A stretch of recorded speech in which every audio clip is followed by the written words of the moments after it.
আসসালামু আলাইকুম। শুরু করছি এক সমুদ্র প্রেম পর্ব ৩৭। লিখেছেন নুসরাত সুলতানা সেজুতি। সকাল ১০টা। সবে সবে বাইরে নরম রোদের ছটা নেমেছে।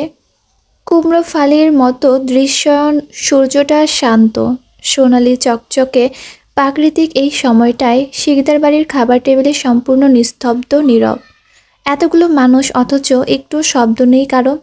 কয়েক পল মূর্তিবনে রইল এক একজন। দুচোখ ছাপানো রাজ্যের বিস্ময় নিয়ে দেখে গেল আমজাদের হাস্যোজ্জ্বল মুখবিবর। বিলম্ব হয় তাদের ধাতস্থ হতে। আনিস সবেগে বললেন, পিউ তো এখনও ছোট ভাইজান, মাত্র ইন্টার দিল। ভার্সিটিতে ওঠার আগেই বিয়ে দিয়ে দিবেন? তাল মেলালেন গৃহিণীরা। মিনা চিন্তিত কণ্ঠে বললেন, আপনি হঠাৎ করে ওর বিয়ে নিয়ে পড়লেন কেন? এই সবে সবে একটা মেয়ের বিয়ে দিলাম, ২-৩ বছর যাক, তারপর না হয়। রুবাইদা বললেন, পিউ তো এখনও সংসারের কিছুই বোঝে না ভাইজান। ওর কি সেই ম্যাচুরিটি এসেছে বলুন তো? আমজাদ কপাল কুঁচকালেন। আরে তোমরা এমন ভাবে বলছো যেন আমি এক্ষুনি মেয়েটাকে তুলে দিচ্ছি। ওনারা শুধু দেখতে আসবেন, পছন্দ হলে কথা পাকাপোক্ত হবে। দেখতে এলেই তো আর বিয়ে হয়ে যায় না। তাছাড়া বিয়ের পরেও পড়াশোনা করা যায়। রুবা, তুমি তো বিয়ের পর পড়নি, সুমনা পড়নি, পুষ্প পড়বে না, তাহলে পিও পড়বে? আতপ তীক্ষ্ণ প্রখর চাহনিতে ধূসরকে দেখছেন। রক্তাব্য হয়ে উঠেছে ওর অক্ষি কঠোর। ক্রমে ফুঁসছে চোখ নাক। ঝড়ের পূর্বাভাস ছেলের চেহারায় দেখে বুঝে নিলেন তিনি। পিও মাত্রা অতিরিক্ত হোঁচট খেয়েছে, যাকে বলে অদৃশ্যভাবে মুখ থুবড়ে পড়েছে ধাক্কায়। কাশি সামলে বাবার দিক প্রকট আঁখিতেই চাইল সে। রুদ্ধশ্বাসেই বলল, আব্বু, আব্বু, আমি এখন বিয়ে করব না। আমজাদ মোলায়েম কণ্ঠে বললেন, কেন করবে না মা? তুমি মিছিমিছি ভয় পাচ্ছ। আজ শুধু দেখে যাবে, কথাবার্তা হবে, বিয়ে হতে বহু দেরি। পিওর জিভ ঠেলে ঠুলে বের হতে চাইছে, আমি ধূসর ভাইকে ভালোবাসি, কিন্তু কি মুসিবত, পারছে না কেন? সব এমন করে কাঁপছে কেন ওর? যেন সমস্ত দুনিয়াটা ঘুরছে।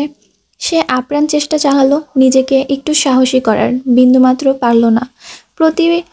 প্রতিটা বার কেমন অলস ব্যর্থতার শক্ত হস্তে মুখ গোলবিল শুদ্ধ চেপে রাখল। বিবেক, লজ্জা, কুণ্ঠা জ্ঞান দিল চেঁচিয়ে। এত এত গুরুজনের সামনে কি করে বলবি এসব? প্রিয় আহত মনে নিয়ে বসে রয়। আজ যেন কানায় কানায় উপলব্ধি করলো সেদিন পুষ্পর পরিস্থিতিটা। আবিষ্কার করলো, না, একটা মেয়ের জন্য এর চাইতে কঠিন অসহায় সময় দুটি হয় না। তারপর অসহায় চোখে চাইল ধূসরের পানে।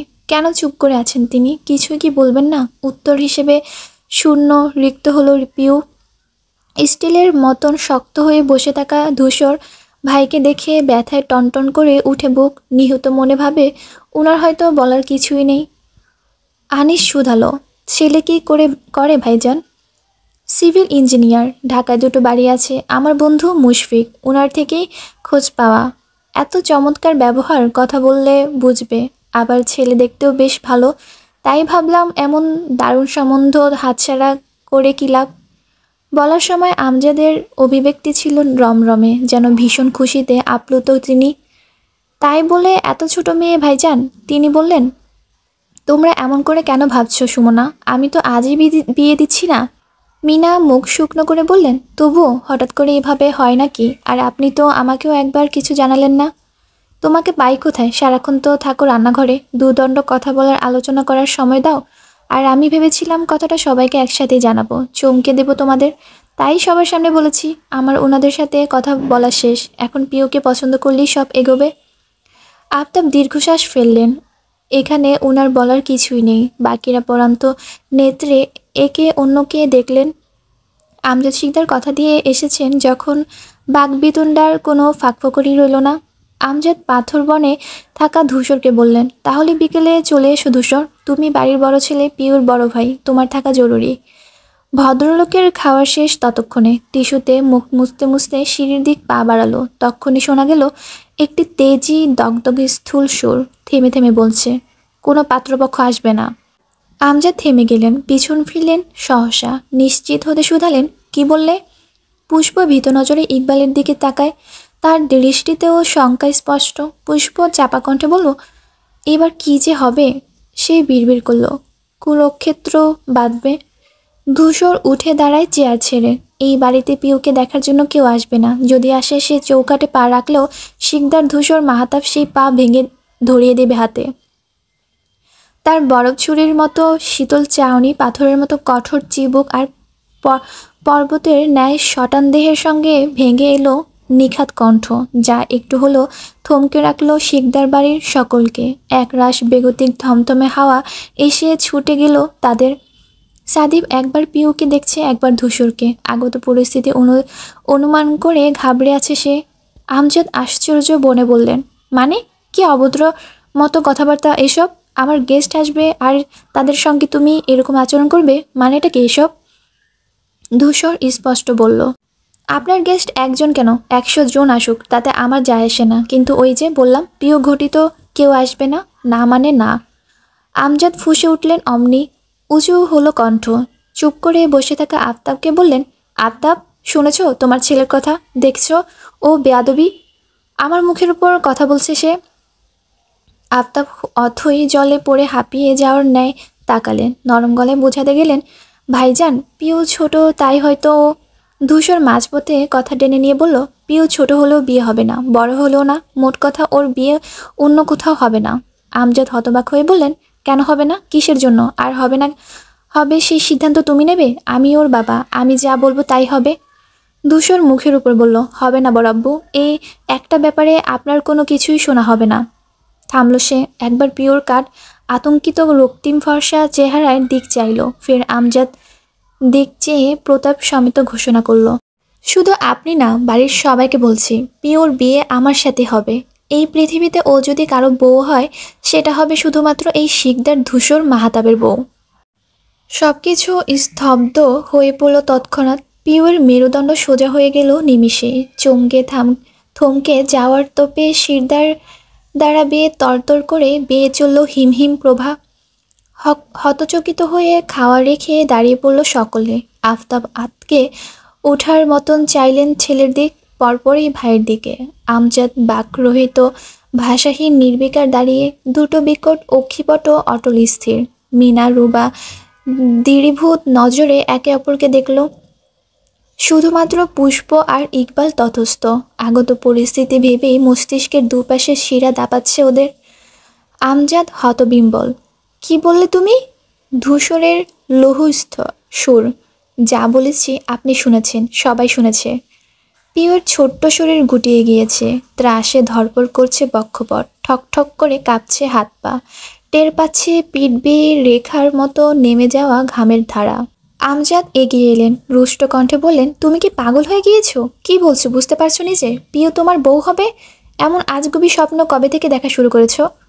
ধূসর সোজাসুজি বলে দিল, যবে থেকে আপনার মেয়ে আমায় ভালোবাসে।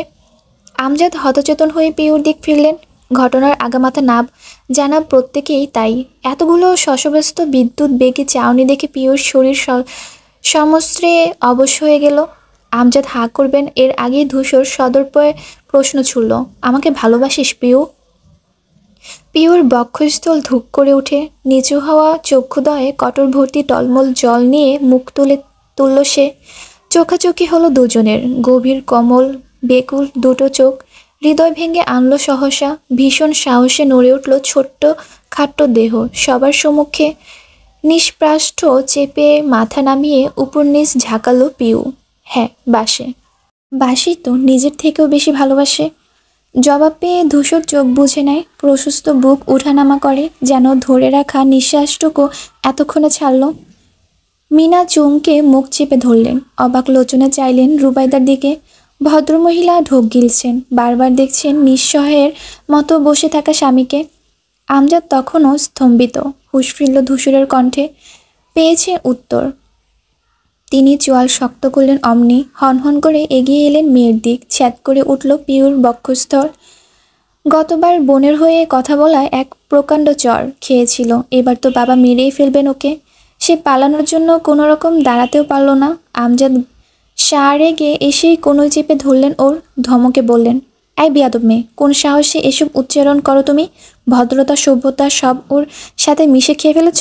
ভালোবাসা কি বোঝো তুমি? বয়স কত তোমার? এমন বজ্রকণ্ঠ আর বাবার ক্রুদ্ধ চাউনিতে পিউ ভয়ে ফুপিয়ে কেঁদে ফেলল। চোখের দিক তাকানোর সাহস কুলালো না, নাকটা ফুলে উঠল কান্নার দমকে। ভেজা সুরে আস্তে করে বলল, আমি মিথ্যে বলিনি আব্বু, আমি সত্যি ওনাকে। আমজাদ শিকদার থরথর করলেন উষ্মায়, ক্ষিপ্র ভেবে হাত উঠালেন মারতে, অথচ এবারেও বাদ সাধল ধূসর। তৎপর পিউকে টেনে আনলো নিজের নিকটে, সবার সামনে ওকে বুকের মধ্যে আগলে ধরে চাচার চোখের দিক চাইল, যার প্রতিটি পরতে যে নির্ভয় উজ্জ্বল এক নিম্রমান প্রভা। বিঘ্ন ঘটায় আমজাদ খেপে গেলেন আরও। আফতাবকে বললেন, আফতাব, দেখেছো তোমার ছেলের স্পর্ধা? আফতাব কুলহারা নাবিক, কি করবেন, কি বলবেন, কাকে সামলাবেন নিজেই জানেন না। তবে পুষ্প মুখ খুলল এবার, বিনয়ী কণ্ঠে বলল, আব্বু, তুমি এত রেগে যাচ্ছ কেন? ভাইয়া আর পিও দুজনকে ভালোবাসলে এতে তো খারাপ কিছু নেই। যখন আমার আর সাদিক ভাইয়ের বিয়ের কথা উঠেছিল তখন তো তোমরা এক পায়ে রাজি হয়ে গিয়েছিলে, তাহলে এখন এখন কি সমস্যা? সাদিফও মাথা দোলালো, সহমত সে, তবে মুখটা টু শব্দ করল না। আমজাদ রক্তিম চোখে চাইলেন, সমস্যা আছে, আলবাত আছে। সাদিফ আর ও এক হলো? ধূসর চোখ শুরু করে বলল, বেশ বলুন, তবে পিউকে আমার হাতে তুলে দিলে কি সমস্যা? সব বুঝেও ছেলের নাটক আফতাব খেয়েই হারালেন মেজাজের।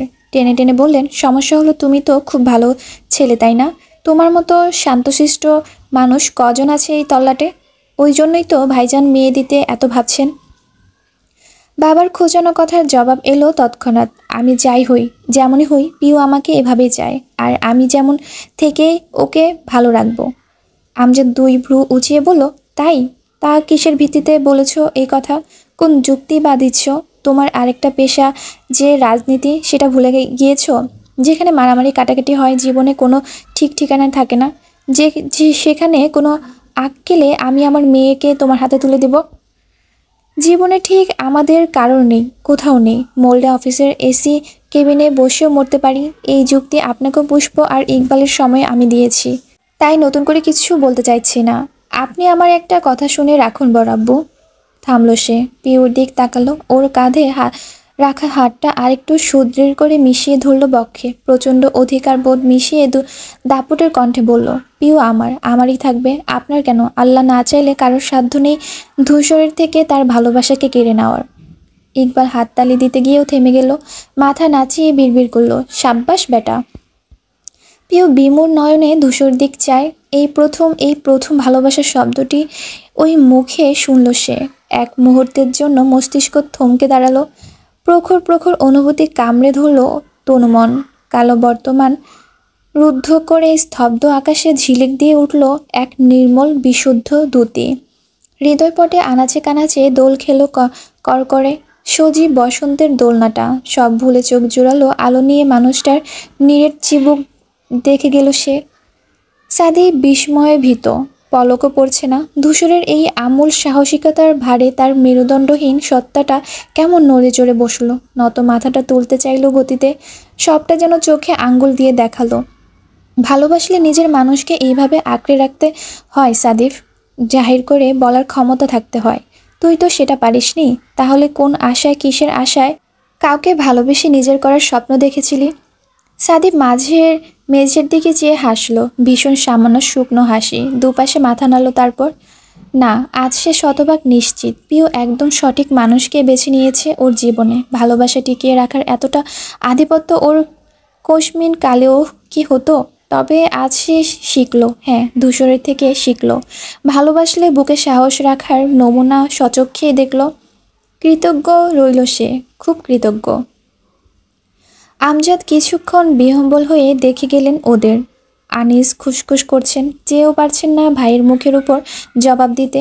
ধূসর পিউকে বিয়ে করলে সব দিক থেকেই তো ভালো, তাহলে ভাইজান এমন করছেন কেন? রাজনীতি কি আর কেউ করে না?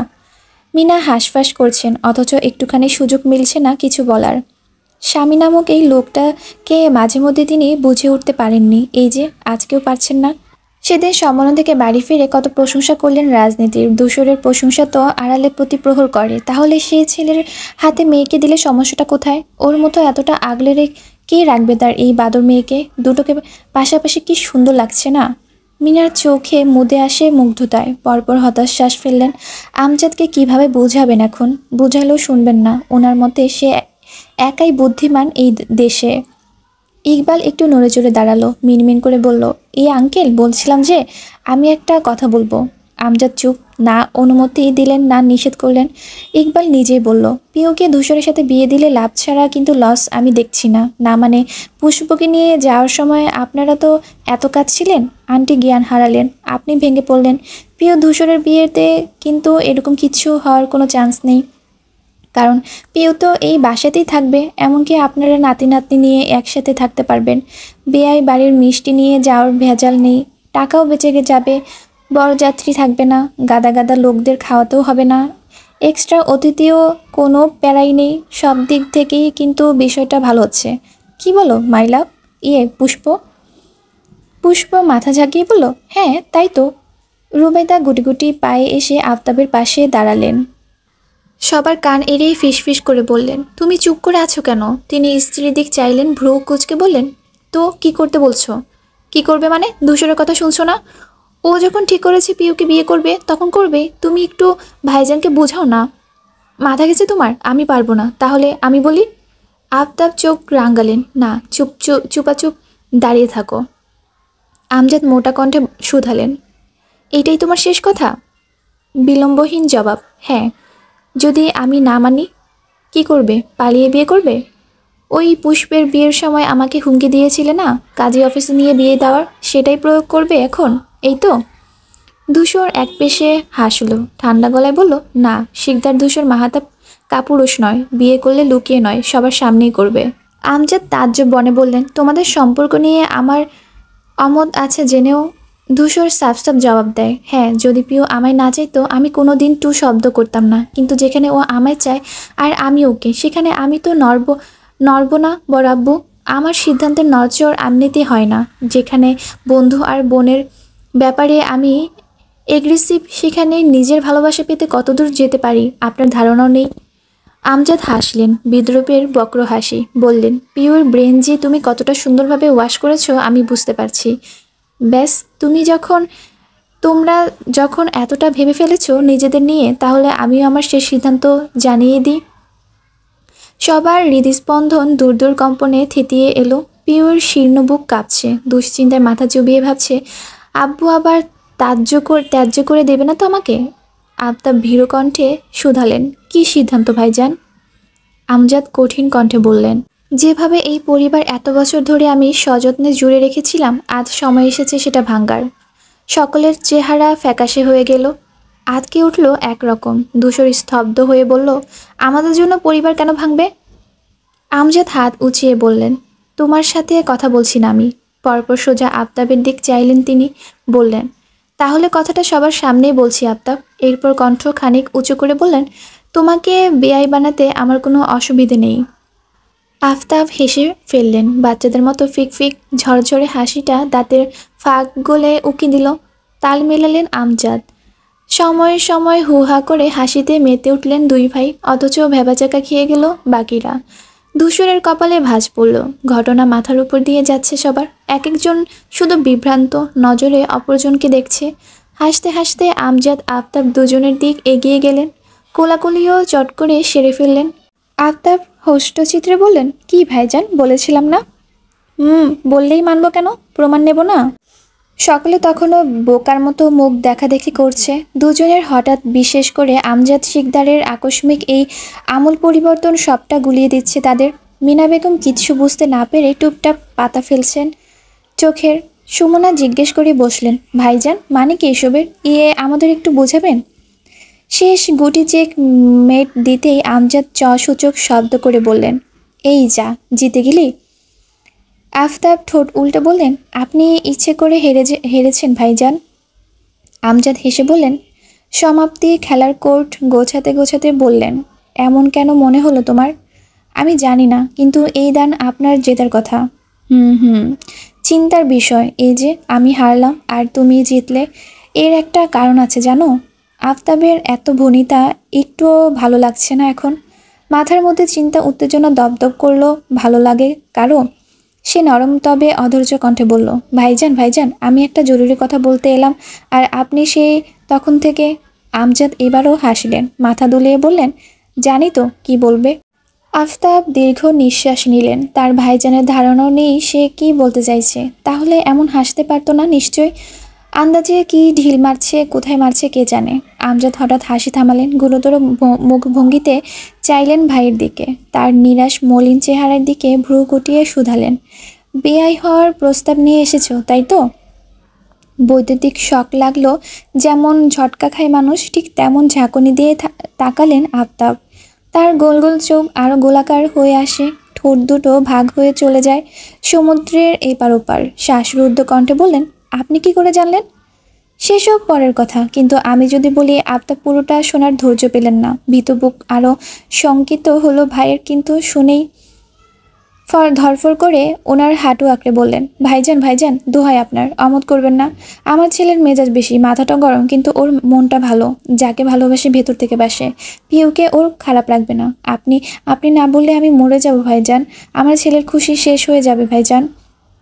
আফতাবের চোখ চিকচিক করছে, এক্ষুনি অশ্রু নামলো বলে, অথচ আমজাদ বিদ্বিষ্ট হয়ে বললেন, আহা বাচ্চাদের মতো করছো কেন আফতাব? আমি কখন বললাম আমার মত নেই?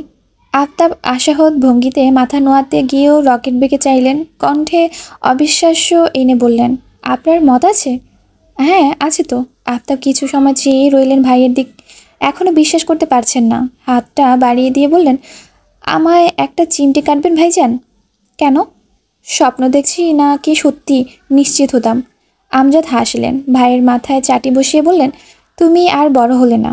আফতাব বুক ভরে শ্বাস ফেললেন, পরপর মুখ কালো করে বললেন, আমি আরও কত চিন্তা ছিলাম এতদিন। ভেবেছি আপনি মানবেন না ওদের সম্পর্ক, খুব ভয় লাগছিল আমার।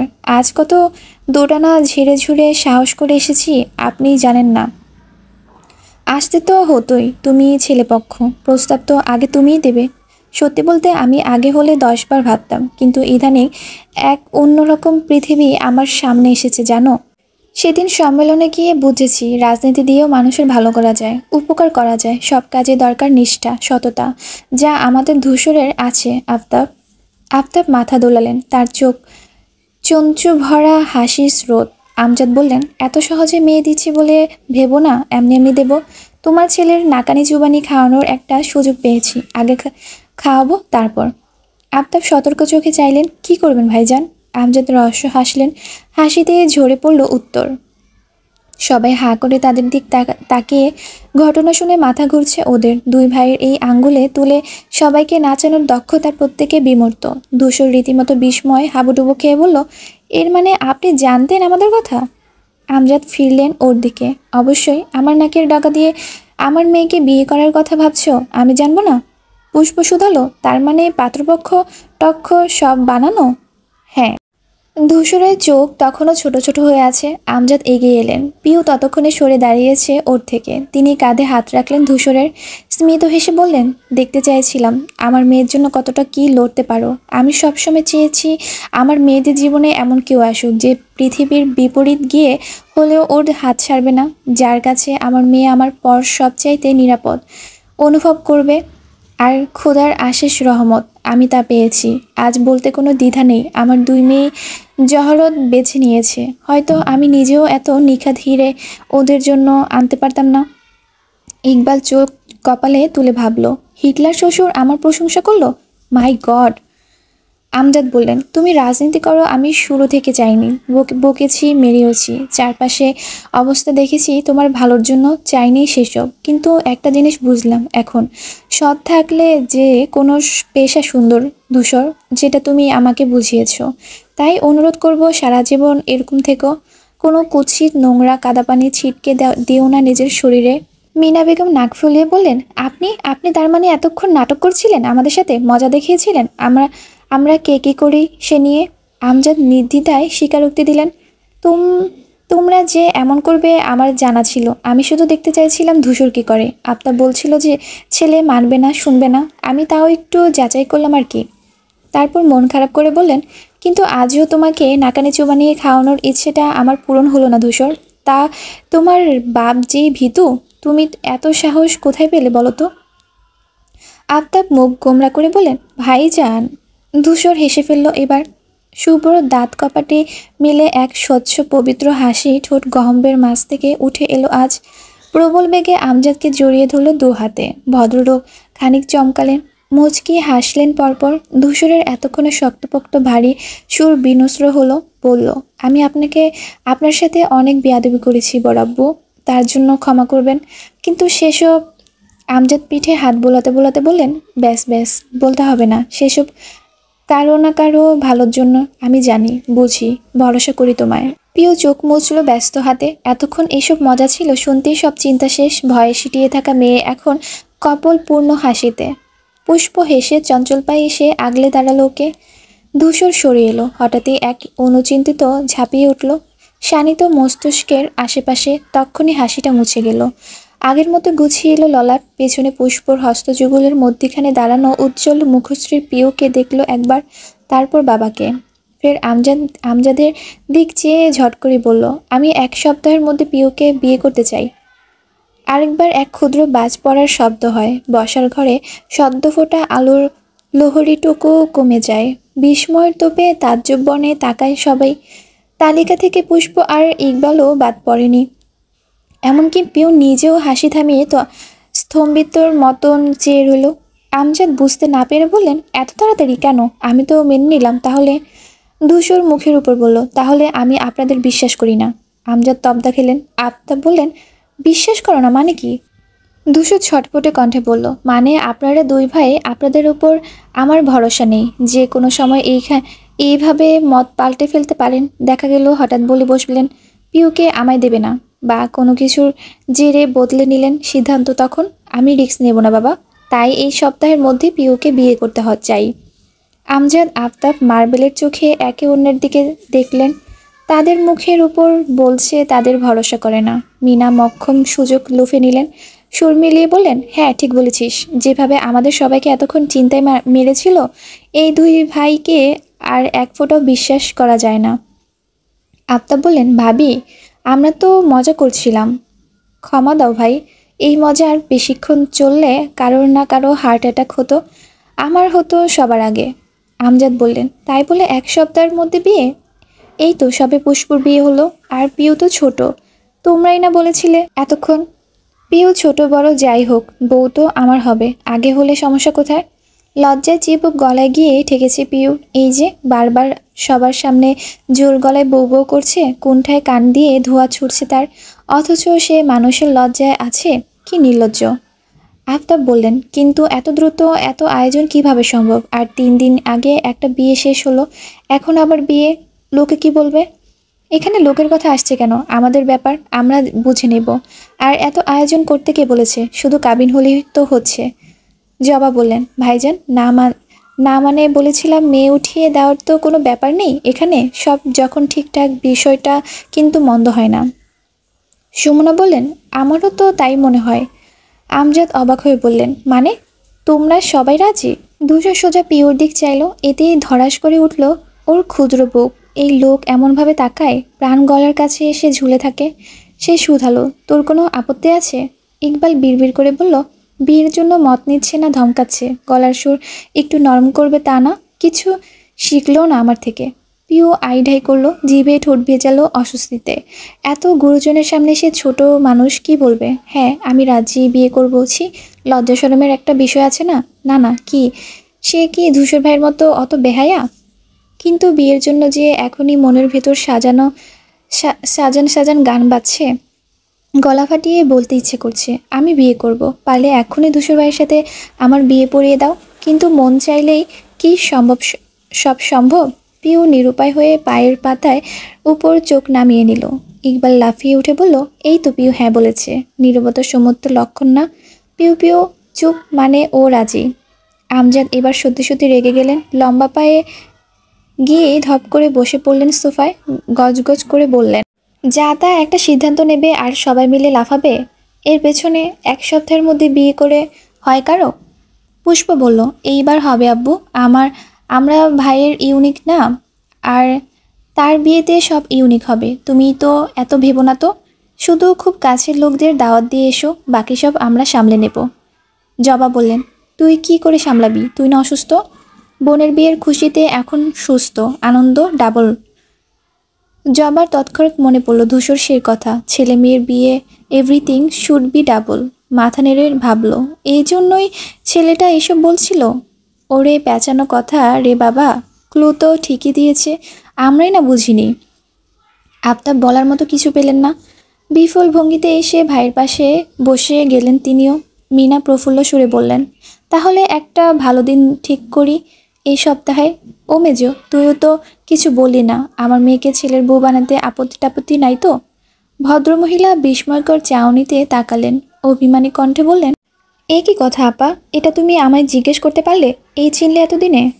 রুবেদা ঠোঁট উল্টাতে মিনা এগিয়ে এলেন কাছে, গলা জড়িয়ে বললেন, আরে আরে হয়েছে, মজা করলাম একটু। তো কি কি যৌতুক নিবি লিস্ট বানাবি না? আফতাব হাঁ করে বললেন, ভাবি কী সব হাবিজাবি মজা করছেন বলুন তো? জানিস আনিস আক্ষেপ করে বললেন, ইস, আমার যদি একটা মেয়ে থাকতো তাহলে আমিও এরকম ভাইজানের ছেলেদের সাথে বিয়ে দিতে পারতাম। ধুর। কেন ভাই, এখনও সময় আছে, একটা মেয়ের বাবা হও। সিরিয়ালে আমার রাদিফ থাকবে তখন, পছন্দ হলে সম্বন্ধ এগোতে পারবে। আনিস হেসে উঠলেন জবার কথায়। সুমনা সতর্ক কণ্ঠে বললেন, আপার সামনে তো শুক্রবার, এই দিনটা ভালো হবে না? ইকবালের ছুটি গিয়ে ধূসরকে জড়িয়ে ধরল, বাহু ঝাঁকিয়ে বলল, বন্ধু কংগ্রাচুলেশন, সম্বন্ধী থেকে এবার ভাইয়েরা ভাই হচ্ছি। ধূসর হাসল। রুবেদা মৃদু আর্তনাদ করে বললেন, এ বাবা, শুক্রবার তো বেশি দেরি না, বিয়ের জন্য কেনাকাটা করতে হবে তো। হ্যাঁ হ্যাঁ, রান্না শেষ করে আজই যাই চল। আমজাদ আফতাব দুজন দুজনকে দেখে নিচের দিক চেয়ে মাথা নাড়লেন। এই নারী সমাজে তারা পরাজিত সৈনিক। সাদীপ চঞ্চল কদমে ঘরের দিক ছুটল। খুশির খবর শুনে বিশেষ একজনের কথা মনে পড়েছে তার। রাদীপ রিক্ত বল হাতে নেমে এসেছে উপর থেকে। বিয়ের কথাবার্তা শুনে ছেলেটা তীব্র কৌতূহল নিয়ে শুধালো, কার বিয়ে হবে? জবা উত্তর দিল, তোর প্রিয় পিউ পিউর। রিক্ত খরগোশের মতো লাফিয়ে হাত তালি দিয়ে বলল, কি মজা, পিপুর বিয়ে বিয়ে বিয়ে। পিউয়ের উষ্টযুগল হাসির বান্য, তবে এই হাসির চাঁদের লুকানো জ্যোৎস্নার ন্যায়। সে চোরা লাজুক নেত্রে একবার ধূসর দিক তাকালো। অন্তর্পটে বিয়ের ঘণ্টা টুংটুং করছে তার, আর হাতে গোনা কদিন, তারপরেই ধূসর ভাই স্বামী হবে ওর। অথচ তাকাতে কুষ্টির চাউনি পাল্টে গেল। ধূসর এদিকেই চেয়েছিল, সে চাইতেই ঠোঁট কামড়ে চোখ রাঙালো। নীরবে বুঝালো, খবর আছে তোর। এক ঝাঁক উত্তপ্ত রোদ জানালা গলে ঠিকরে পড়ছে ফ্লোরে। মার্বেল মেঝের জলুস দ্বিগুণ বেড়েছে এতে। সাদীপ ছটফটে পায়ে ঘরে ঢুকলো। কপালে শুকনো ঘামের নহর। তেমন ছটফটিয়ে ফোন তুলল হাতে। সেকেন্ডে ডায়াল হলো ম্যালেরিয়া নামে সেভ করা নম্বরটি। বুকের ভেতর উত্তেজনায় কেমন করছে ওর। উষ্ট্রপটের চতুর্দিকে ঝলকে উঠেছে প্রসূজ্জ্বল হাসি। খবরটা শুনলে মারিয়া খুশি হবে, কিন্তু কতটা হবে সেতটুকু জানে না। হয়তো বসা থেকে লাফিয়ে উঠবে আনন্দে।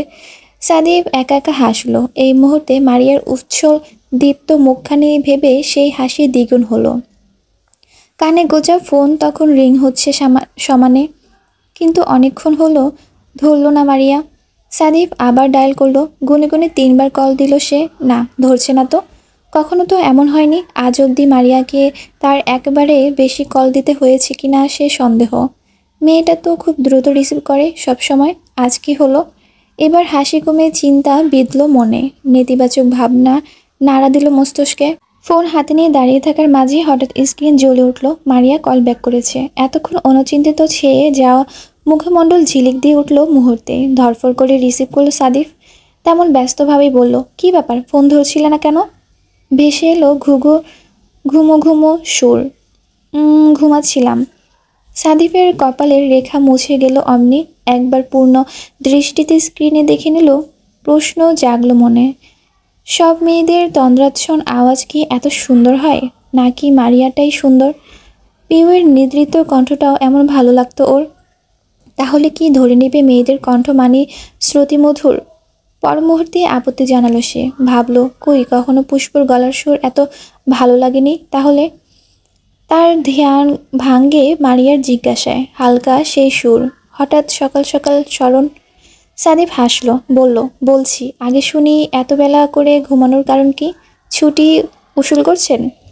না না, আসলে আমার এক্সাম রুটিন দিয়েছে, কাল রাত জেগে পড়েছি, ওই জন্যই আজ আর চোখ খুলতে পারছি না। ও, কবে শুরু? 1 তারিখ থেকে আমি কাজের চাপে কিছুই পড়তে পারিনি।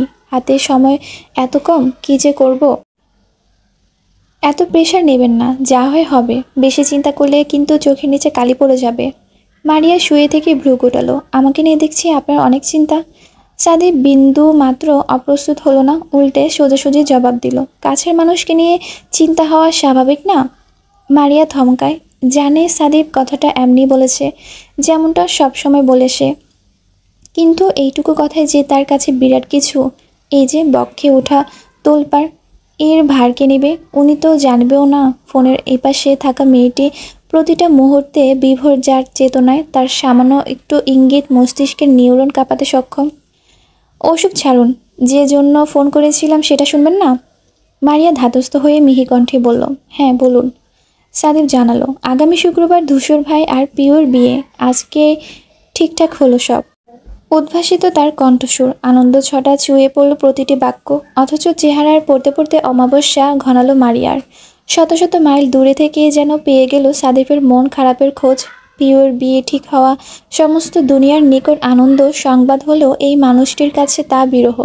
প্রেমে ব্যর্থ হওয়ার বেদনা, একতরফা ভালোবেসে বিফল হওয়ার ইঙ্গিত। মারিয়া জানে, বোঝে, সাদিফ যতই চেষ্টা করুক, যতই তাকে বোঝাক, সে ভালো আছে, সব মেনে নিয়েছে, কিন্তু ভেতরে কষ্টটা কি অক্ষত রয়ে যায়নি? তার হৃদয়পটের কোনো কোন ঘেঁষে বয়ে চলা হাহাকারের প্রভাব কি লাঘত হতে পেরেছে? এত সহজ বুঝি সব?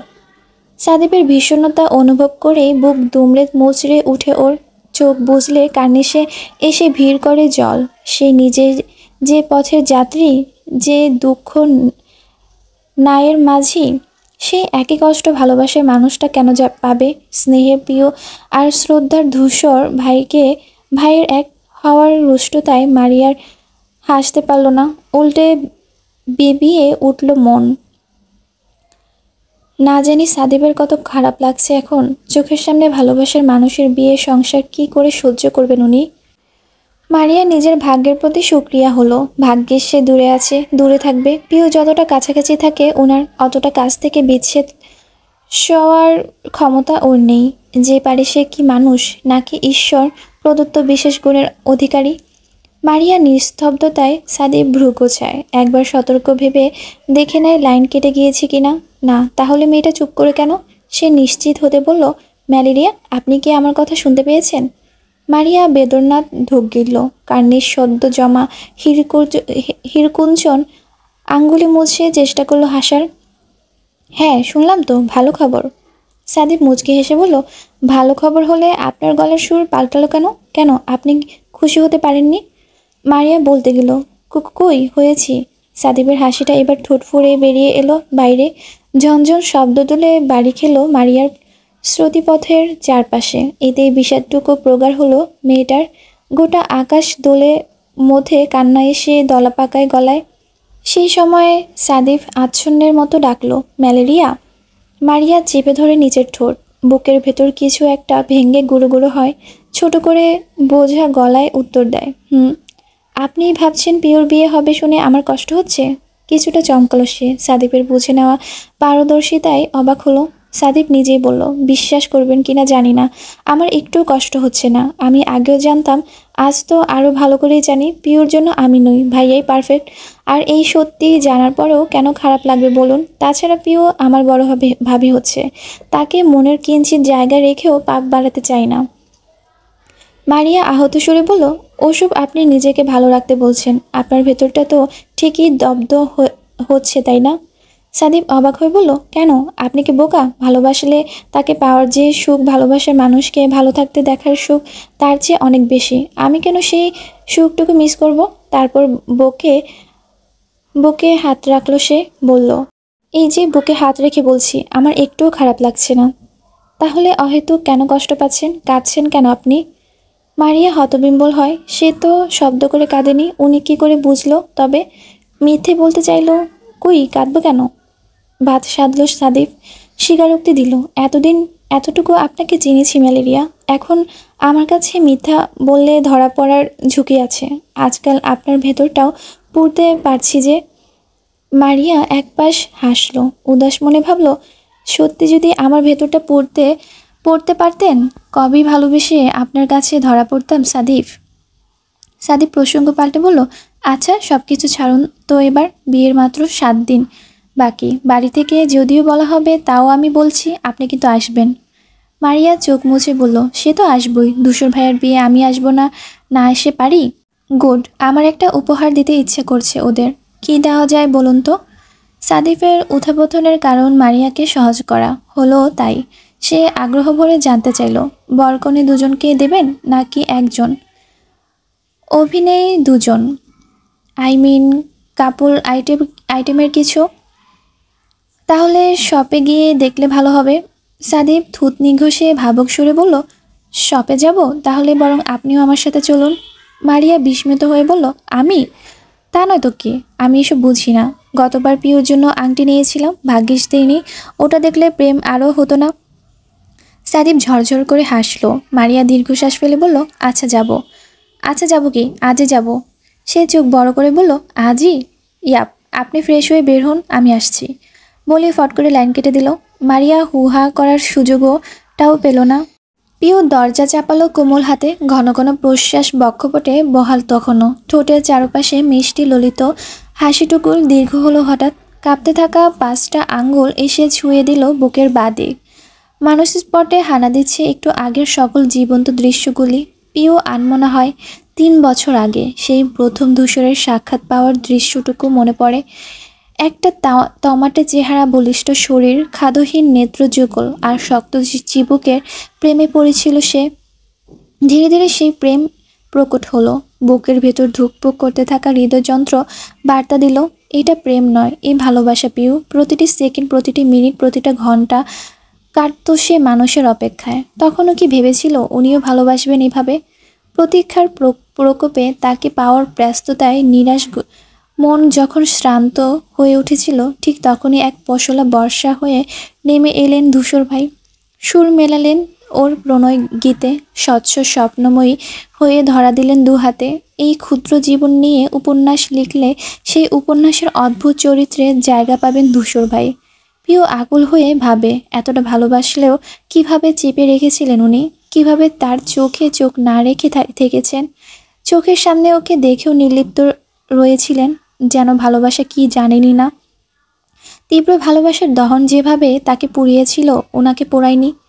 ধূসরের বলা প্রত্যেকটা কথা, প্রতিটা শব্দ মাথার ভেতর ঝমঝমিয়ে উঠে ওর বুকের মধ্যে। ওকে আগলে নিয়ে বাবার দিকে তাকিয়ে ঘোষণা করা সেই বাণী মনে করে আড়ষ্ট হয় অনুভূতিতে। পিউ আমারই থাকবে। আপনার কেন সৃষ্টিকর্তা না চাইলেও কারোর সাধ্য নেই ধূসর থেকে আর তার ভালোবাসা কেড়ে নেওয়ার। পিউ ভীষণ লম্বা শ্বাস নিল। প্রশান্তির ঠান্ডা এক দমকা হাওয়া জুড়িয়ে গেল শরীর। ভালোবেসে চোখ বুঝে মাথা এলোলো দরজার পৃষ্ঠে। সহসা লাল হলো গাল দুটো। আজ শুক্রবার, ঠিক 7 দিন পর এই দিনেই ওদের বিয়ে, তারপর একটা সংসার, ছোট ছোট ছেলে মেয়ে। আহা! পিউ রাঙ্গা হয়ে উঠে কোণঠায়, হেসে ফেলে ফিক করে। ভীষণ খুশিতে দুহাতে ওড়না তুলে চক্কর কাটে পুরো কামরায়, যেন খোলা আকাশের উড়তে না জানা ডানা মেলা পাখি। তার দোলাচল হৃদয়ের সঙ্গে ফ্যানের বাতাসে দুলে উঠে ওড়নার। কপালের অবহেলিত ছোট ছোট চুল। সে থামল, চিত্র চাঞ্চল্য হাত পা নাচিয়ে গান ধরল। হামারি শাদি মেয়ে আভি বাকি হে হাফতে চার। এই গানটি গাচ্ছিল। তার নাচে গানের মধ্যেই বিকট শব্দে বেজে উঠল ফোন। পিউ থেমে এগিয়ে যায়। স্ক্রিনে তানহা লেখা দেখে দ্রুত বিছানায় পা গুছিয়ে বসে। রিসিভ করে খুশির খবর দেওয়ার জন্য হাঁ করলো। আগেই তানহা হতাশ করে বলল, ওরে পিউ পিউ, দেখেছিস কি হয়েছে? পিউ হাটুকু বুঝে নেয়, কপাল কুঁচকে শুধায়, কি হয়েছে? তানহা বিস্মিত কণ্ঠে বলল, তুই এখনও দেখিসনি? কি দেখব? তাই তো বলি, তুই এত শান্ত কি করে? ধূসর ভাই কাল একটা ছবি আপলোড দিয়েছে না টাইমলাইনে, সেখানে এক মেয়ে কি লিখেছে দেখ। পিউ আর কিছু শুনল না, প্রয়োজন বোধ করলো না। এক কথায় এতটুকুতেই তার ঈশ্বরিত মন ফোঁস করে উঠল। ত্রস্ত লাইন কেটে ঢুকলো ফেসবুকে, তারপর ধূসরের আইডিতে। গতরাতে ইকবাল সহ একটা ছবি পোস্ট করেছিল ধূসর। পিউ আগেই দেখেছে। লাভ রিয়েক্টও ভাসছে ওর। তানহার কথা মতো দ্রুত হাতে কমেন্ট দেখা শুরু করলো সে। যেহেতু ধূসর এই জেলার ছাত্রলীগের সভাপতি, তার একটা পোস্টে অহরহ লাইক কমেন্ট স্বাভাবিক। প্রিয় ভাই প্রাণের ভাই লিখে ভরিয়ে ফেলেছে এক একজন। মেয়েদের কমেন্ট হাতে গোনা। পিউ ঘেটে ঘুটে অনেকক্ষণ পর থামলো। এক মেয়ে কমেন্টে চোখ পৌঁছালো তার। লিখেছে, কালো শার্ট পরে আপনাকে আমার কল্পনায় থেকেও সুন্দর লাগে। আপনি এত ড্রেসিং কেন বলুন তো? ছেলেদের এত হ্যান্ডসাম হতে নেই। পিওর বক্ষ তালু অবধি দাউ দাউ করে জ্বলে উঠল রাগে। এত বড় সাহস এই মেয়ের! এত সাহস! তার ধূসর ভাইকে কিনা কল্পনায় দেখে। কে এই মেয়ে? পিউ তৎপর আইডিতে ঢুকলো। লক করা বিধায় দেখা গেল না কিছু। খুব ঝাড়তে চট করে অহেতুক রিপোর্ট দিল সেখানে। ধূসর ভাই কেন মেয়েটিকে কিছু বললেন না? কেন এটাকে কড়া ধমক দিলেন না? পান থেকে চুন খসলে ওকে তো ঠিকই ধমকায়, চোখ পাকায়। তার গায়ের রক্ত ফুটছে, পরিষ্কার টের পাচ্ছে খা খা আগুনে জ্বলছে যাচ্ছে সব। নাকটা ফুঁসছে তেজে। কি করলে রাগ কমবে? এলোমেলো পাতা ফেলে অকোছালো মস্তিষ্ক হুট করে এক ভাবনার উদর ঘটল। যেই ভাবনার মারাত্মক মারাত্মক পছন্দ হলো পিউয়ের। কাজটা করলে আর কেউ ধূসর ভাইকে মেসেজ তো দূর, ধারে কাছেও ঘিসবে না। পিউয়ের মেজাজ তখন থমথমে, মাথায় কঠিন জেদ, মনের ভিতর অবুঝ বাচ্চামো। একান্ত মানুষটাকে পৃথিবী থেকে লুকিয়ে হৃৎপিণ্ডের নিষিদ্ধ কোনো অলিন্দে ঢুকিয়ে রাখার ইচ্ছে। সমস্ত রক্তকণাও তার জেদের সাথে তাল মেলালো। ভাবা চিন্তা ছাড়াই হুট করে ধূসরকে ট্যাগ করে গট অ্যাঙ্গেজ পোস্ট দিয়ে ফেলল সে। ক্যাপশনে আবার আলহামদুলিল্লাহ অবশেষে লিখে দিয়েছে। পুরোটা করলো দাঁত পিষে পিষে। বিড়বিড় করে বলল, এইবার সব মেয়েরা দেখবে আর জ্বলবে, লুচির মতো ফুলবে। পিওর মন শান্ত হয়, মেজাজটাও ক্ষান্ত। পৃথিবীর জেতার মতো আনন্দ হলো যেন। সব গোল্লায় যাক, মেয়েরা আর কমেন্ট করবে না, এতেই শান্তি। এক হাতে নাকে আঁচল চেপে আরেক হাতে মিনি ট্রে নিয়ে রুমে ঢুকলো পুষ্প। ইকবাল তখন বারান্দায় দাঁড়িয়ে, সামনে থেকে ধোঁয়া ছুটছে সমানে। পুষ্প দেখে খেকিয়ে উঠল, এই তুমি কি করছো? চমকে উঠল ইকবাল। জিভ কেটে সদ্য জ্বালানো সিগারেট স্থির ভয়ে ফেলে দিল নিচে। এপাশে ফিরল হাসি হাসি চেহারায়, মাথা নেড়ে বলল, কই কিছু না তো। পুষ্প নাক ফুলিয়ে বলল, তুমি সিগারেট খাচ্ছিলে না? ইকবাল আকাশ থেকে পড়ার ভান করে বলল, আমি না তো। কি যে বলো না মাই লাভ, আমি কেন সিগারেট খাবো? তুমি মানা করার পর তো ছুঁইও না। পুষ্প অবাক হলো। সেই স্পষ্ট দেখেছে ধোঁয়া উঠতে, অথচ এই লোক কি মিথ্যেটাই না বলছে। কটমট করে বলল, তাই নাকি? আচ্ছা ঠিক আছে, কাছে আসো। ইকবাল মনের ঢরের গন্ধটা ঢকঢক করে লাফিয়ে ওঠে। কাছে গেলেই তো সর্বনাশ, গন্ধ পাবে নিশ্চিত। কি হলো, এসো। সে মাথা নেড়ে বলল, না, যাব না। কেন? এমনি সময় তো কাছে আসার জন্য মুখিয়ে থাকো, এখন আসবে না কেন? ইকবাল আমতা করলো কিয়ৎক্ষণ, যতসই উত্তর না পেয়ে কাঁধ উঁচিয়ে বলল, এখন মুড নেই। পুষ্প খেপে গেল আরও, এগিয়ে এসে টেবিলের উপর ট্রে রাখলো শব্দ করে। বুট নাকি, মজা বোঝাবো পরে, আগে এটা খেয়ে উদ্ধার করো আমায়। ইকবাল বাটি দেখি স্ফূর্ত সুরে বলল, আরে হালিম, ওয়াও।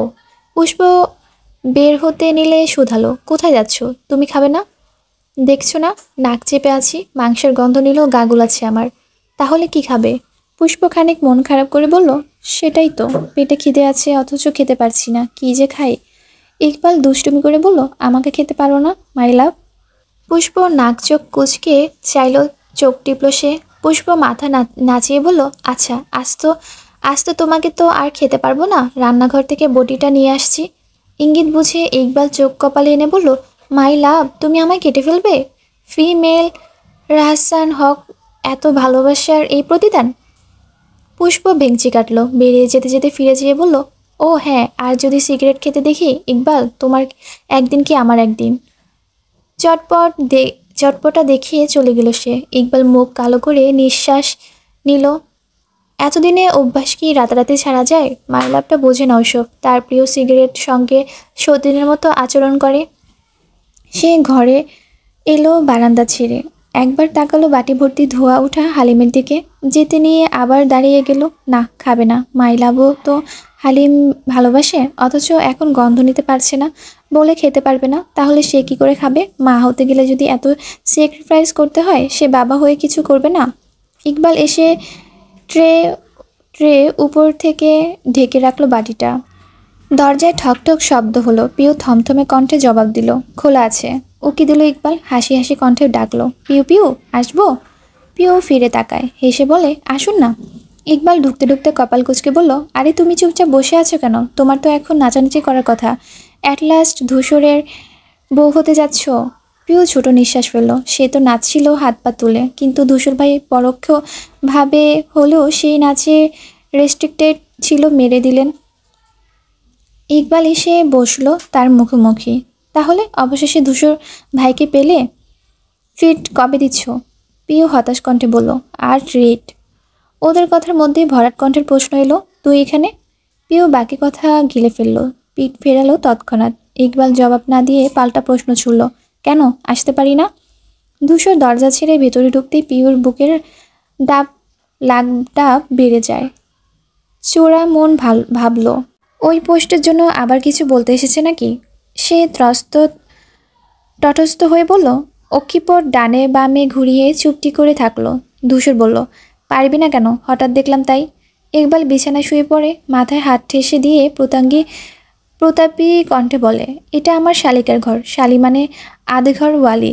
আমি আসবো যাব, তুই কে? তুই এসেছিস কেন? আশ্চর্য। ধূসর চোখ শুরু করে বলল, তাই? ইকবাল নিজেই উঠে বসলো, আবার কণ্ঠ শৃঙ্গে এনে বলল, ভাই তোর কি কপাল, এই একই বাড়িতে একটা বউ পাবি। বিয়ের পর পিউ যে রাগ করে বাপের বাড়ি যাবে সেই ভয়ও নেই তোর।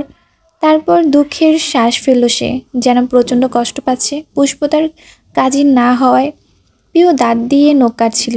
কথাটার শশব্যস্ত হয়, উদ্বিগ্ন কণ্ঠে বলে, তাই তো, আমি রাগ করে কোথায় যাব ইকবাল ভাই?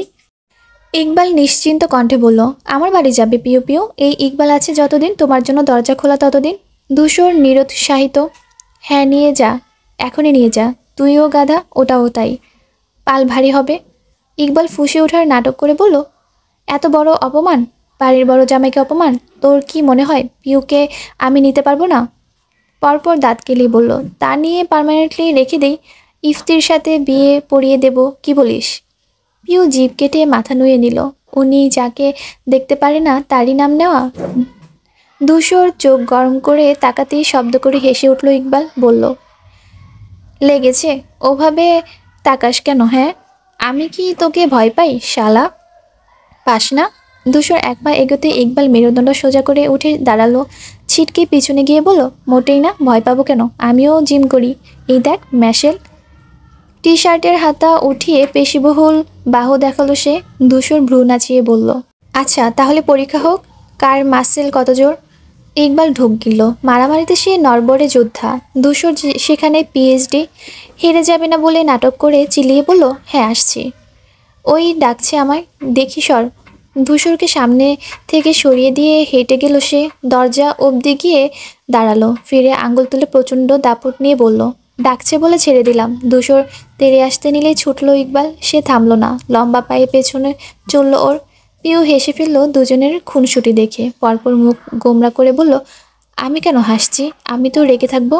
একটা হীরের দোকানের সামনে এসে বাইক থামালো সাদিফ।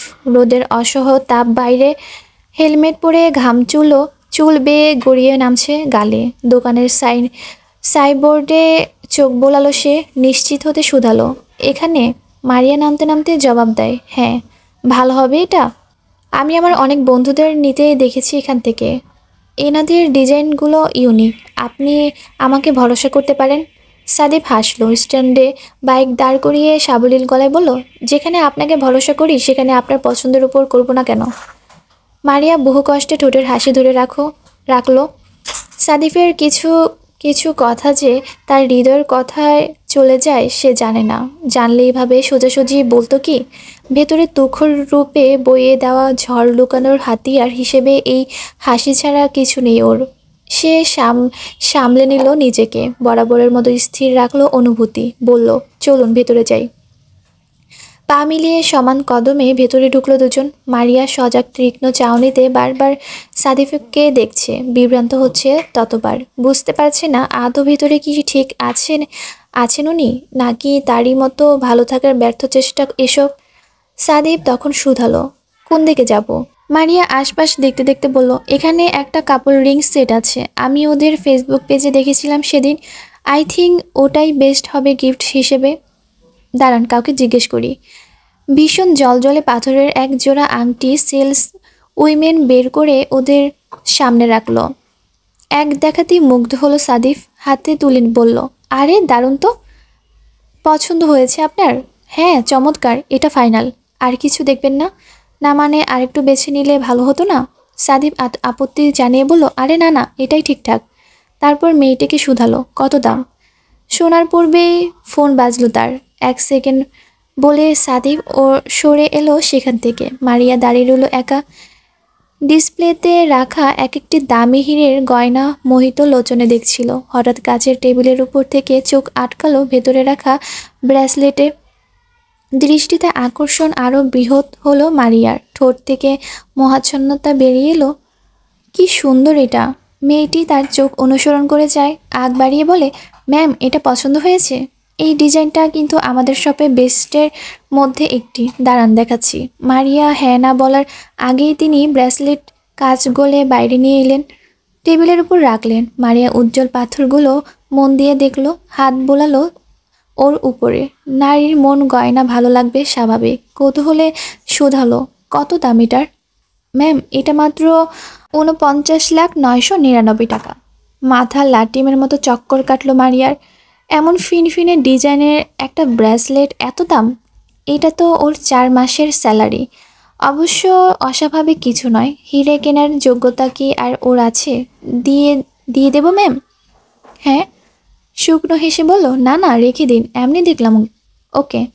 সাদীপ কথা শেষ করে এসে পাশে দাঁড়ালো ওর। যেচে বলল, একটা বন্ধু ফোন করেছিল, ছুটির দিন রোজ বিকেলে ওদের সাথে বের হইতো। মারিয়া ছোট করে বলল, ও। সাদীপ মেয়েটিকে বলল, তাহলে আমাকে এই রিং সেট প্যাক করে দিন। কার্ড পেমেন্ট হবে হবে তো? না। জি স্যার, আপনি রিসিপশনে পে করুন, আমি পাঠাচ্ছি। সাদীপ মারিয়াকে বলল, আপনি গিয়ে বাইকের কাছে দাঁড়ান, আমি বিল পে করে আসছি। মারিয়া বাধ্যের ন্যায় মাথা ঝাঁকালো, শ্রান্ত পায়ে হেঁটে চলে গেল বাইরে। সময় নিয়ে বেরিয়ে এলো সাদীপ। মারিয়া তখন বাইক ঘেঁষে বুকে হাত গুজে দাঁড়িয়ে। তাকে দেখে সোজা হলো। সাদীপ চারপাশ দেখে কপাল গোটায়, বলে, আশেপাশে ভালো রেস্টুরেন্ট নেই? জানেন কিছু? রেস্টুরেন্ট দিয়ে কি করবেন? কি করব মানে? খাবো। ও, আপনি সকালে খেয়ে এসেছেন? মারিয়া চোখ তুলে চাইলো। বলার আগে সাদীপ বলল, খেয়ে আসিনি জানি, তাই এখন খাবো, তারপর বাড়ি ফিরবো। মারিয়া খানিকক্ষণ মুড়ো আঁখিতে তাকে দেখলো। চোখ ধাঁধানো সাদাটে রঙের ছেলেটির দিক তাকালে তার সুপ্ত প্রেম জেগে উঠতে চায়। সাদীপ চারপাশ থেকে দৃষ্টি এনে তার দিক ফিরতেই এক ভ্রু উচালো, পরপর মিটি করে হাসলো। ঘটনাচক্রে থতমত খেলো মারিয়া। চোখ নামলো ততপর। সাদীপ শুধালো, কি খাবেন? সে নিচু কণ্ঠে বলল, সকাল সকাল খালি পেটে রেস্টুরেন্টে ভারী খাবার খাবো? এর থেকে হোটেলে গেলে ভালো হতো না? প্রশ্নের উত্তর জানতে তাকায় সে, অথচ তাকে হতভম্ব করতে সাদীপ সন্দেহীন কণ্ঠেই বলল, হোটেল? মারিয়া ইঙ্গিত বুঝিয়ে রুষ্ট চোখে চাইল, আপনি তো ভীষণ ফাজিল, আমি খাবার হোটেলের কথা বলেছি। সাদীপ জিভে ঠোঁট চুবিয়ে হাসল। দুষ্টু দুষ্টু হাসিটা দেখে মারিয়া লজ্জায় মিশে যায়। তার লুকানো অভিপ্রায় খেয়াল করতে সাদীপের নীরব হাসি প্রকাণ্ড হলো। হুহা শব্দে বেরিয়ে এলো বাইরে। পরপর নিজে আশ্চর্য হয়ে শুধায়, কি ব্যাপার বলুন তো? আপনার সাথে থাকলে এত হাসছি কেন আজকাল? পিউ বড় যত্নে এক গ্লাস ঠান্ডা শরবত বানিয়েছে পুষ্পর জন্য। পুদিনা পাতা আর লেবুর মিশ্রণ বানানো এই শরবতের পেছনে অগাধ শ্রম ঢেলেছে সে। পুষ্প মাথা ঘুরছে, সারাদিন কিছু খায় না। মিনা বেগম বলেছেন এটা খেলে ভালো লাগবে, তাই ব্যস্ত হয়ে মায়ের আগেই বানিয়ে ফেলল পিউ। একটা পুচকো আসবে বাড়িতে, খালামণির কিছু দায়িত্ব আছে না? কিন্তু বিপদ হলো, চিনি গুলছে না। নাড়তে নাড়তে কবজি ব্যথা হলেও পানির তলায় দেখা যাচ্ছে দানাগুলো। ব্লেন্ডারে যা দিয়েছিল ওতে হয়নি, আবার যোগ করতে হয়েছে, আর তাতেই বেঁধেছে বিপত্তিটা। এমন হলে হবে কি করে? তার সব পরিশ্রম তো মাটি। সে চিনি নাড়তে নাড়তেই সিঁড়ি বেয়ে উঠল, নিবেশিতে মনোযোগ শরবতের জলে। গ্লাসের ভেতর চোখ রেখে হাঁটার মধ্যে আচমকা একটা শক্ত হাত এসে খপ করে হাত ধরল ওর। পিলে চমকে যায় পিউয়ের। স্পষ্টভাবে তাকানোর পূর্বে হস্ত মালিক বিদ্যুৎ বেগে ওকে টেনে নেয় কক্ষে। আতঙ্কের তোপে হাত থেকে স্টিলের চামচটা পড়ে গেল ফ্লোরে। ঝনঝন শব্দে আরও ভারী হলো পরিবেশ। গ্লাসের শরবত এদিক ওদিক সঙ্গে ছলকে পড়ল গায়েও। মানুষটা তাকে ভেতরে এনে দরজা চাপালো। পিউয়ের পিঠ ঠেকলো সেই দরজার কাঠের গিয়ে। কাপা কাপা নেত্রপল্লব তুলে চাইতেই ধরা দিল ধূসরের শ্যামলা আনন। পিউয়ের ভয়ডর নিভে গেল সহসা। ত্রাসের বদলে ভর করলো বিস্ময়, হাঁ করে বলল, আপনি? আমিও তো বলি এই বাড়িতে এভাবে কে টানে আমাকে। ডাকতো তো নেই। ধূসরের শৈলপ্রান্ত বেঁকে আছে, যেন প্রচণ্ড বিরক্ত সে। অবশ্য খুব কম সময় মসৃণ থাকে তা। নীরের চিবুক দেখে ঘাবড়ালো পিউ। মনে পড়ল বসার ঘরে ওকে চোখ রাঙানোর কথা। আসন্ন পরিস্থিতি ভেবে বক্ষস্থল দূর দূর হয়। ধূসর শক্ত কণ্ঠে প্রশ্ন ছুড়ল, তখন চুপ করেছিলে কেন? পিউ কণ্ঠ কাঁপিয়ে শুধায়, কখন? যখন বিয়ের কথা জিজ্ঞেস করলাম। উত্তর দিসনি কেন?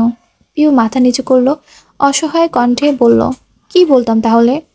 তুই আমাদের বিয়ে করতে চাস না আমাকে? অবিলম্বে একই রকমই ঘাড় ঝাঁকালো সে। ধূসরের সুর গম্ভীর মুখে বলল, পিউ মেঝের দিক চেয়ে থেকে মৃদু কণ্ঠে জানালো, চাই। সবেগে কোমল বাহু দুটো চেপে ধরল ধূসর। জোরে ধরেনি, অথচ পিউ ভয় পেল।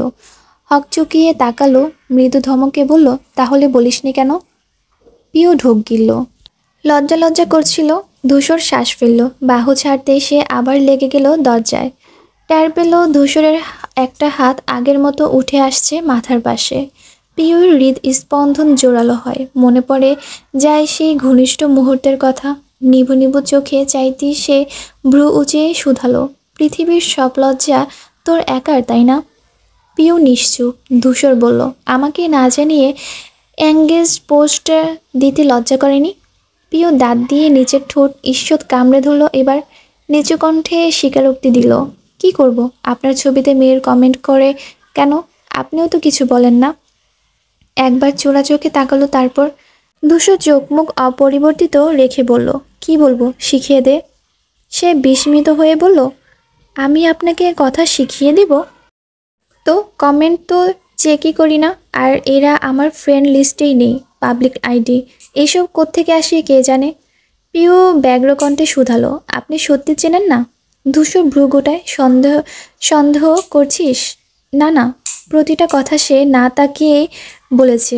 তাকালেও দেখছে আশপাশ, সরাসরি মুখের দিকে চাইছে না দেখে ধূসর প্রশ্ন করল, আমার চোখের দিকে চেয়ে কথা বলতে পারিস না? তার উষ্ণ শ্বাসের তোপে পিউর দেহ এমনিতেই শিরশিরে রুদ্ধ কণ্ঠে জবাব দিল, না। কেন? পিউ কণ্ঠ ঠেলে মিনমিন করে বলল, শরীর কাঁপে। ধূসর কিয়ৎক্ষণ চোখ ছোট করে রেখে ঠোঁট কামড়ে হাসল। পাতলা অধর নেড়েচেড়ে বলল, তোর এই কাঁপার সময় সীমা আর মাত্র 7 দিন। পিউ বুঝতে না পেরে তাকালো এবার চাউনিতে প্রশ্ন। ধূসর ভনিতাহীন বলে বসল, এই শুক্রবারের রাত তোর, আগামী শুক্রবারের রাত আমার। পিউয়ের কান ঝাঁঝিয়ে ওঠে। দুপাশ থেকে সজোরে নিগ্রত হয় গরম ধোঁয়া। ক্রুদ্ধ হয়ে উঠে গেল উঁচুতে। ঠোঁট দুটো ভাগ হলো বেফাঁস কথাটায়। চোখ মুখ খিচে বলল, আপনি দিন দিন বেহায়া হয়ে যাচ্ছেন ধূসর ভাই। তারপর দৌড়ে বেরিয়ে গেল সে।